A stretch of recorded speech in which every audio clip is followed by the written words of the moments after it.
Hello everyone. Introduction myself. My name is Meni Seluka. I am a student University International of Papua. I'm faculty teacher training education anthropology.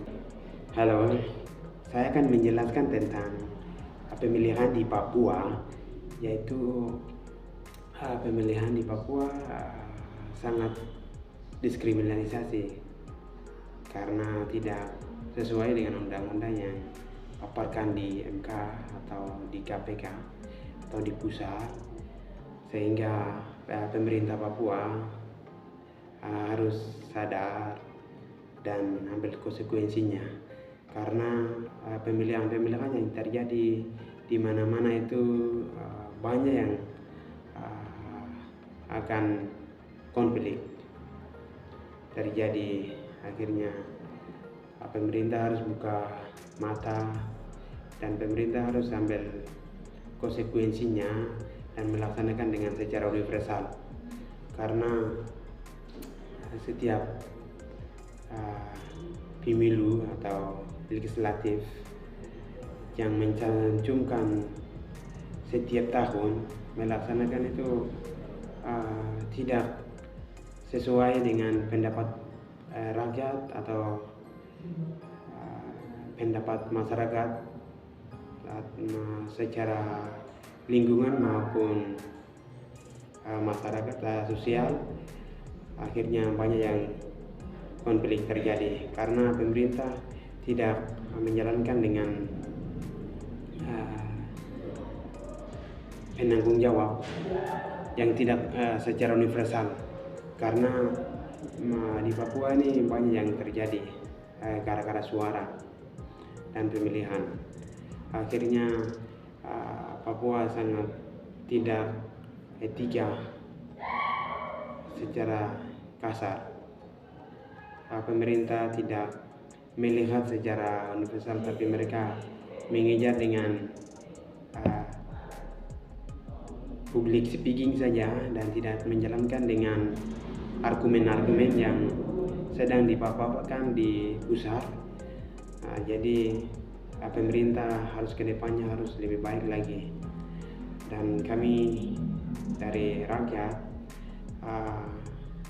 sangat melihat di Papua ini sangat hati macam tidak menyenangkan begitu. Akhirnya kami mempertegaskan bahwa pemerintah harus ambil tindakan dengan aktual, karena tidak sesuai dengan itu. Dan juga saya lihat salah satu video itu di Yaukimo bilang Oksu dan pemilihan. Akhirnya Papua sangat tidak etika secara kasar.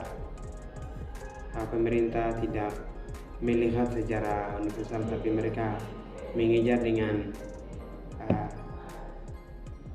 public speaking saja dan tidak menjalankan dengan argumen-argumen yang sedang dipaparkan di pusat.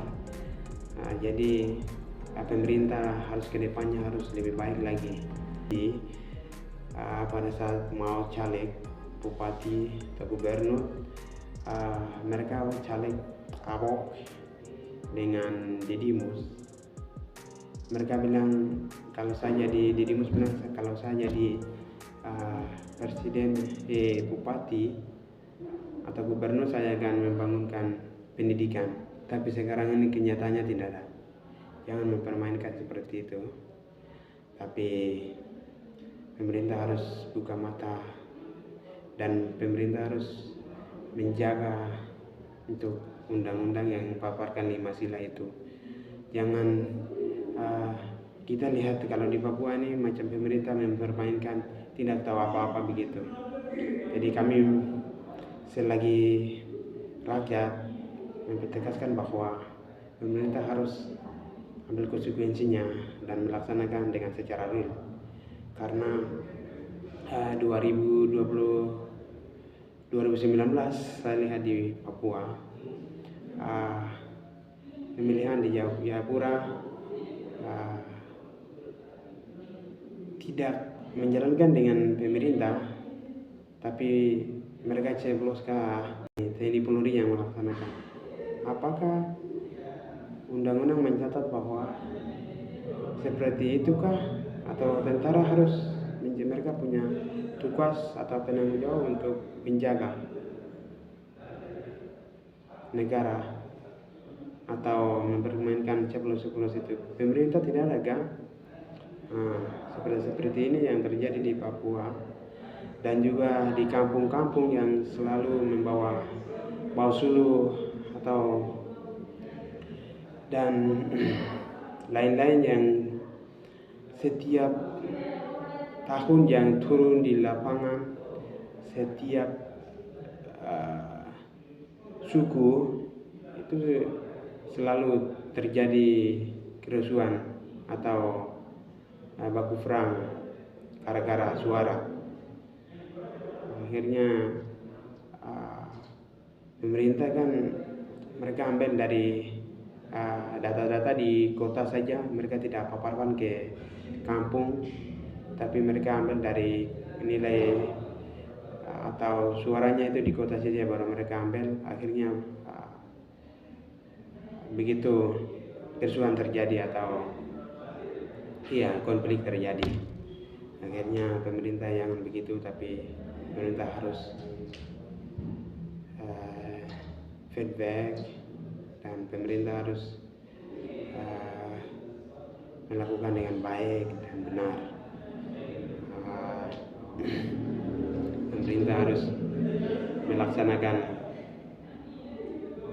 sistem-sistem atau integritas atau legislatif yang baik. Jangan mempermainkan dengan Papua yang tidak tahu apa-apa. Jadi mereka biar sudah, kita ini saja yang kita laksanakan. Jangan. Kami rakyat mempertegaskan bahwa jangan begitu terjadi yang seperti itu, tapi ke depan harus lebih baik lagi agar Papua bisa maju. Dan pemerintah di pusat mempertegaskan, kami rakyat mempertegaskan juga untuk jangan ambil dari dia punya suara yang ada banyak dan segalanya, tapi harus lihat di masyarakat pemau, karena banyak konflik yang terjadi di tanah Papua, yaitu gara-gara pemilihan. Itu yang saya akan dapat sampaikan. Kurang lebihnya sekian. Shalom. Papua maju.